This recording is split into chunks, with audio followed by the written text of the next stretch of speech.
Magandang araw mga kagala, Sziasztok, pagbati mula sa wika ng Hungary.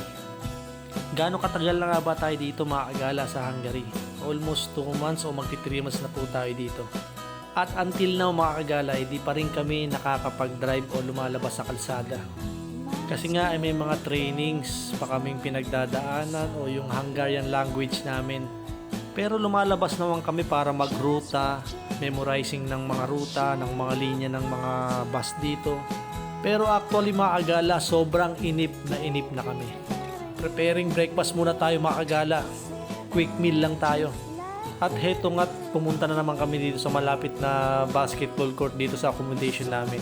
Kailangan mo talaga dito maglibang mga kagala kasi talagang nakakainip tong trabaho namin dito.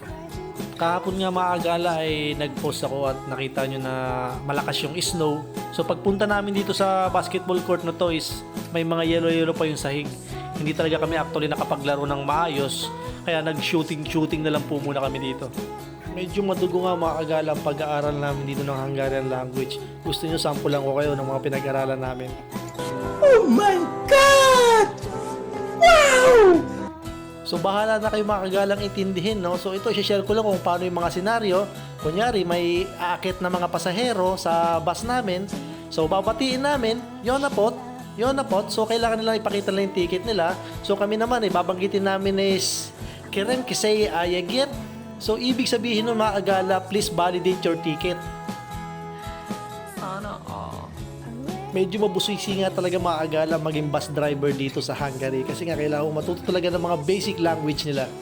Lalo na mga kagala yung mga senaryo na madalas kong aktual na nakikita, yung mga bumibili ng ticket sa bus.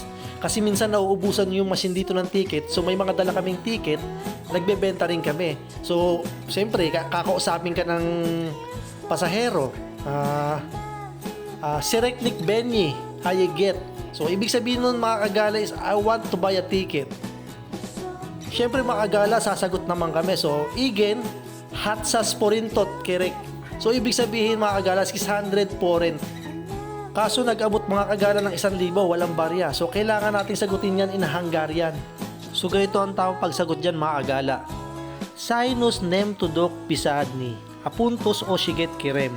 So, ang ibig sabihin naman ng mga kagala is, sorry, I don't have any change. I need the exact amount. Paano masabi? So, paano mga kagala? Have a nice days. Kahit medyo mahirap pag-aral ng language nila, kakayanan natin para sa ekonomiya mga kagala. Wala namang madali, wala namang shortcut. Lahat may proseso. Ingat mga kagala.